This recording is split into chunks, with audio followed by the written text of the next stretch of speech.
Hi everybody, my name is Sarah and I wanted to just give you guys a little bit of input as to how to approach this class. I know this is something I would have liked to see in a handful of classes that I've taken at Millersville. What do you really need to do to succeed in a class? And this class is definitely unlike any others that I have taken at Millersville prior.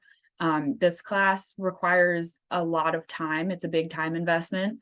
But I also wanted to share that I'm not coming to this finance class as someone who's like super into finance and super into, accounting and all these things. I wasn't. I knew from the beginning it was going to take a lot of work for me because this material I knew did not come naturally to me. And I struggled through my accounting courses prior. Additionally, I don't know how I've made it so far with having as very limited Excel skills as I have, but I have. But so I knew that would be a challenge going into this class because there is some Excel work as well. So I just wanted to preface that. So don't think I'm already mastered the material before I got to this course. That's just not the case. But I did want to come to you guys to explain how I approached the class. And I think it was rather successful compared to maybe how some of my classmates did. So like I said from the beginning, this class is a time investment. It really is a class where your grade is directly proportional to the amount of work you're putting in. I guess you can find a lot of the answers for like your quizzes, your homeworks and stuff. A lot of the answers are online, but you're doing yourself a disservice by doing that. And I know you're probably thinking, oh, she's just saying that. No, seriously, you're going to get to your exams and be like, what is going on? Because if you don't dive into the material and really try to comprehend what the formulas mean, how these things correlate, you're doing yourself a disservice by not putting in the effort and you'll probably struggle. So I basically wanted to show you what I have done for this course that I think made it a little bit easier for me because like I said, none of the material is familiar to me. So I was like, okay, I've got to basically I'm learning all of this. I'm not coming from a background where I know what a basic financial statement looks like. I didn't even know that. So what I did for each chapter, basically, each chapter you're going to probably have a homework assignment. You're going to have a quiz. There's probably going to be some sort of Excel spreadsheet to fill out. And then if you're choosing to do the Wall Street journals versus the company paper, you'll have a paper.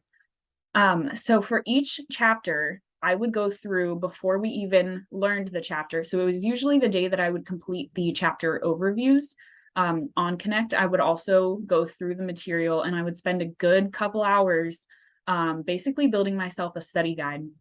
And I found these to be tremendously helpful because then by the time I would go to class, yes, attendance is not required, but I think it's very crucial in learning the material and learning how all of these variables correspond, is that I would already have gone through the material, understand the basic concepts, and then I could just focus on the parts that I wasn't understanding or asking questions that was really able to help me fully understand the chapter and not just the basics, because you'll find that you'll get to your exams and he's not just asking the basic questions. He's not going to ask you, what is this formula? No. So I think this helped. So I'm going to go ahead and show you guys an example of one of these study guides that I created for the class. So here is my chapter 10 study guide. I just took pictures of my little packet that I made.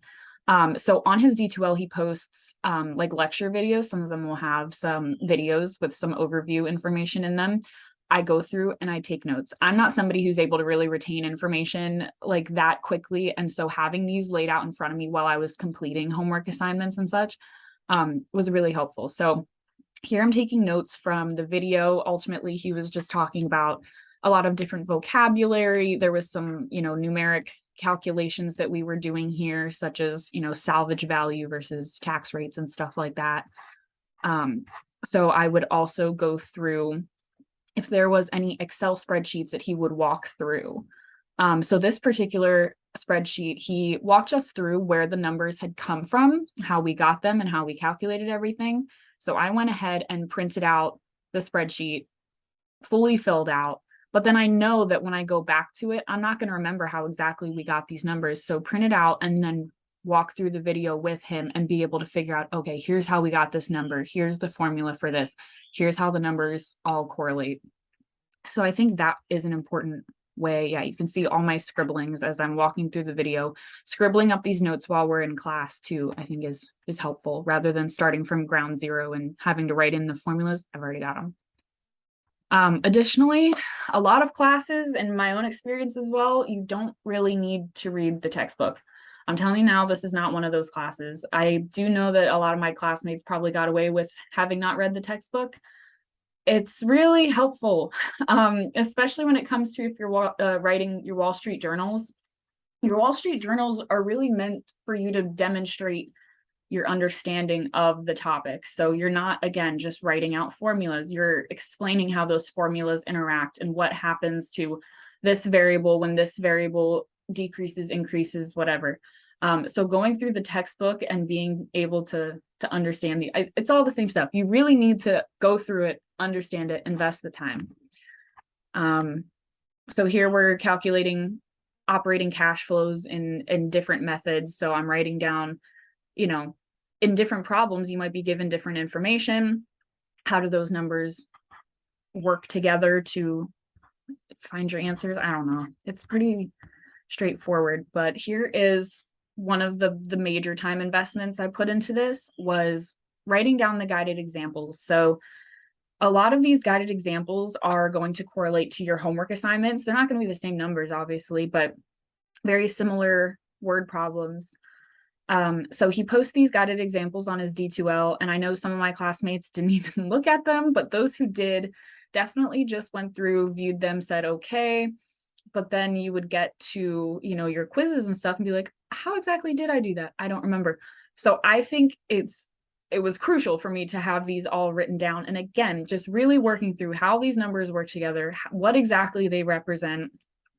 And of course, he walks you through all of these. And that way, when you are taking your quizzes, taking your exams, you have something to refer to that's right in front of you that you can look at, see all your formulas. Again, I think this was really helpful. So you can see all of the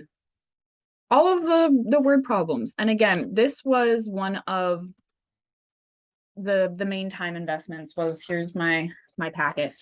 And again, I would do one of these for each chapter. And I think that was tremendously helpful because you're not just gonna coast through it.